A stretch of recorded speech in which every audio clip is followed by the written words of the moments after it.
আসসালামু আলাইকুম। কেমন আছেন আপনারা সবাই? আশা করছি আল্লাহর অশেষ রহমতে আপনারা সবাই ভালোই আছেন। আলহামদুলিল্লাহ, আল্লাহ তাআলা আমাদেরকেও ভালো রেখেছে। প্রতিবারের মতো আজও নতুন একটা ভিডিও নিয়ে আপনাদের মাঝে হাজির হলাম।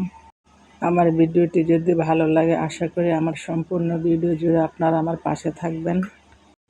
আর এই তো বাজার থেকে আপনাদের ভাই কিছু সদাই আর কিছু নাস্তা নিয়ে এসেছে, এগুলাকে এখন আমি গুছিয়ে রেখে দিচ্ছি। ভিডিওর শুরুতে আমার আপুদেরকে সে পুরনো কথাটা আবার স্মরণ করে দিই। যারা আমার ভিডিওটি দেখছেন প্লিজ আমার ভিডিওতে একটা লাইক দিয়ে ভিডিওটি কন্টিনিউ করুন, কারণ আপনাদের একটা লাইক আমার ভিডিওটি আরও অনেকের কাছে পৌঁছে দেবে। আর আমার কথার মধ্যে কোনো ভুল ত্রুটি হলে আমাকে ক্ষমা করে দেবেন। আর আমার ভিডিওর কোনো অংশ যদি ভালো লেগে থাকে প্লিজ আমার চ্যানেলটি সাবস্ক্রাইব করে আমার পাশে থাকবেন। সাথে থাকা বেল বাটনটি ক্লিক করে অল অপশনটি সিলেক্ট করে রাখবেন। যখন কোনো নতুন ভিডিও আপলোড করব সাথে সাথে নোটিফিকেশন পেয়ে যাবেন, তখন সময় সুযোগ করে আমার ভিডিওটি দেখে নিতে পারবেন। আর যারা অলরেডি কাজটি করে নিয়েছেন সবাইকে অসংখ্য ধন্যবাদ। সুসময়ে অনেকেই বন্ধু বটে, অসময়ে হায় হায় কেউ কারো নয়, এ কথাটা আমরা সবাই কম বেশি জানি। আসলে সুসময়ে সবাইকে পাওয়া গেল, দুঃসময় সবাইকে যে সবসময় পাওয়া যায় না সেটার প্রমাণ বোঝা যায় দুঃসময় আসলে। আসলে সুসময় এবং দুঃসময় বাপের বাড়ির মানুষ সবসময় পাশে থাকে, আর পরই থাকে। পর কখনো আপন হয় না। পরকে যতক্ষণ খাওয়াবেন ততক্ষণই আপন, আর যতক্ষণ না দিতে পারবেন ততক্ষণে আপনার কোনো খোঁজ খবর নেবেন না। এই হলো দুনিয়ার মানুষ। আসলে খারাপ সময় আসলে বোঝা যায় কে আপন কে পর। আসলে দুনিয়াতে যত মানুষের সাথে ভালো ব্যবহার করবেন ততই মানুষ দুর্বল ভাবে, যত মানুষের সাথে আদর সমাদর দেখাবেন ততই পেয়ে বসবে। আসলে এই দুনিয়াতে চলতে গেলে যে যেমন আচরণ করে তার সাথে ঠিক সেরকমই আচরণ করা উচিত, তা না হলে তারা পেয়ে বসবে। তাই এই দুনিয়াতে নিজেকে ভালো রাখতে গেলে, ভালো চলতে গেলে নিজেকে একটু স্বার্থপর হতে হবে, নিজেকে বুঝে শুনে চলতে হবে, তা না হলে এই দুনিয়াতে চলা যাবে না। যাই হোক, কথা বলতে বলতেই তো আপনাদের ভাই বাজার থেকে মাছ নিয়ে এসেছে, আর কিছু মাছ কেটে এনেছে, আর এলো শিং মাছগুলো আস্ত এনেছে। আর শিং মাছগুলোকে দেখে তো আমার খুব চিন্তা লাগতেছে যে কিভাবে কাটবো। আমি সব কাজ করতে পারি, আমার কাছে মাছ কাটা আর কাপড় ধোয়া এটা সবচেয়ে কঠিন জিনিস লাগে। তারপরও কি করব, সময় পরিস্থিতির মধ্যে পড়লে সব কিছু নিজেকে করতে হয়, নিজেকে মানিয়ে নিতে হয়।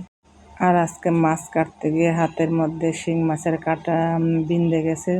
অনেক কষ্ট করে হাত থেকে টেনে এটা বাইর করেছে, খুব কষ্ট হয়েছে। তার মধ্যে তো মাছ কাটতে গিয়ে কষ্ট হয়েছে। আর যেদিন মাছ আনবো ওদিন খুব কষ্ট হয়, ওদিন সব কাজে দেরি হয়ে যায়, আর সব কাজ করতে অনেক পেরেশানি লাগে। যাই হোক, এদিকে আমি অফ ক্যামেরায় দুপুরে রান্না বান্না বসিয়ে দিয়ে আর মাছগুলোকে কেটে ধুয়ে এখন গুছিয়ে ফ্রিজের মধ্যে রেখে দিচ্ছি। আর যেদিন মাছের বাজার আনবো ওই দিন প্রত্যেকটা কাজ দেরি হয়ে যায়, প্রত্যেকটা কাজ করতে খুবই কষ্ট হয়, অনেক সময় লাগে। তারপরে কি করব, আমি যদি শুধু মাছগুলো কেটে বেছে ধুয়ে রেখে তারপর রান্না বান্না বসাতাম তাহলে অনেক দেরি হয়ে যেত। তাই আমি বুদ্ধি করে আগে দুপুরে রান্না বান্না বসিয়ে তারপরে এই তো মাছগুলোকে আস্তে আস্তে করে কেটে ধুয়ে বেছে রেখে দিচ্ছি। আর এদিকে আমার রান্না হচ্ছে আর সময়ের কাজ সময়ে হয়ে যাচ্ছে। আর মেয়েরা একটু বুদ্ধি করে সংসারের কাজগুলো করলে দেরি হয় না, সময় বাঁচে আর সময়ের কাজ সময়ে হয়ে যায়। হয়তো দুই দিকে সামাল দিতে কষ্ট হয়, তারপরও কিন্তু সময়ের কাজ সময়ে হয়ে যায়। সংসারের কাজগুলো যখন করতে যাই তখন মনের ভিতর চিন্তা টেনশন কাজ করে যে কখন কাজগুলো করব, কখন করে শেষ করব। যখন আস্তে আস্তে সংসারের কাজগুলো করে শেষ করি তখন কিন্তু খুব ভালো লাগে। অনেকে মনে করেন আমার সংসারটা পরিষ্কার পরিপাটি থাকুক, তারা কখনো আলসেমি নিয়ে বসে থাকে না, তারা শত কষ্টের মাঝেও সংসারটাকে পরিষ্কার পরিপাটি করে গুছিয়ে রাখার চেষ্টা করে। যাই হোক, কথা বলতে বলতেই তো আমার মাছগুলোকে গুছিয়ে ফেলেছি, এখন ফ্রিজের মধ্যে রেখে দেবো। আর মাথা থেকে অনেকটা টেনশন দূর হয়ে গিয়েছে। আর দেখেন আমার ছেলে মাছ গুছাচ্ছি আর আমার ছেলে এদিকেও দুষ্টামি করতেছে, আর প্রত্যেকটা কাজ এরকম দুষ্টামি করে। কি করব, ছোট বাচ্চা কাচ্চা থাকলে এরকমই করে। আর কাজ করতে গেলে এরকম করলে আমার কাছে খুব পেরেশানি লাগে, আমি পেরেশানি নিয়ে সংসারের কাজগুলো করে যাচ্ছি। কি বলবো, অনেক বিরক্ত লাগে। আমি চাই রিল্যাক্সে কাজগুলো করতে, কিন্তু করতে পারি না। যতক্ষণ ওর কাছে মোবাইলটা থাকে তখন আমি সুন্দর করে কাজগুলো করতে পারি। যখন মোবাইলটা নিয়ে এসে আবার ভিডিও করা শুরু করি তখন তার পাগলামি দুষ্টামি বেড়ে যায়। যাই হোক, এই তো আমি অফ ক্যামেরা আমি দুপুরে রান্নাবান্না করে নিয়েছি আর মাছগুলো গুছিয়ে ফেলেছি। যাই হোক, এটা হলো সন্ধ্যার সময়ের ভিডিও। আমার ছেলে দেখেন গাড়ির মধ্যে করে তেলটাকে নিয়ে খেলাধুলা করতেছে আর আমি মানা করতেছি যে আব্বু তেলটা রেখে দাও, তেলটা পড়ে যাবে। আর আমার ছেলে বাসার সমস্ত জিনিস নিয়ে খেলাধুলা করে, যেগুলো দিয়ে খেলাধুলা করলে নষ্ট হয়ে যাবে। বাসায় আমি অনেক চেঁচামেচি করে আমার ছেলের সাথে কি করব। যাই হোক, এটা হলো আর পরের দিনের ভিডিও। অফ ক্যামেরায় সবগুলো রুমের বিছানা ঝাড়ু দিয়ে পরিষ্কার করে নিয়েছি, ফার্নিচারগুলোকে পরিষ্কার করে নিয়েছি আর এখন আমি রুমগুলোকে ঝাড়ু দিয়ে দিচ্ছি। ক্যামেরা অন করে কাজ করতে গেলে অনেক সময় লাগে, তাই আমি অফ ক্যামেরার সব ফার্নিচার মুছে রুমগুলোকে গুছিয়ে নিয়েছি। আমার ভিডিওটি ভালো লাগলে লাইক করবেন, কমেন্ট করবেন, শেয়ার করবেন। আপনাদের ভালো কমেন্টে আগামী নতুন ভিডিও বানানোর উৎসাহ যোগায়। আর অনেক আপুরা আছেন আমার ভিডিওটি দেখেন কিন্তু ভিডিওতে লাইক দিতে ভুলে যান। প্লিজ অনুরোধ রইল ছোট্ট করে আমার ভিডিওতে একটা লাইক দিয়ে দিবেন।